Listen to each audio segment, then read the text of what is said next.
أعوذ بالله من الشيطان الرجيم.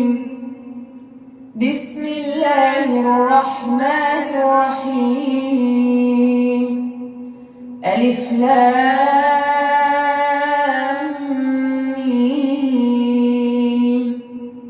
ذلك الكتاب لا ريب فيه هدى للمتقين الذين يؤمنون بالغيب ويقيمون الصلاة ومما رزقناهم ينفقون والذين يؤمنون بما أنزل إليك وما أنزل من قبلك وبالآخرة هم يوقنون.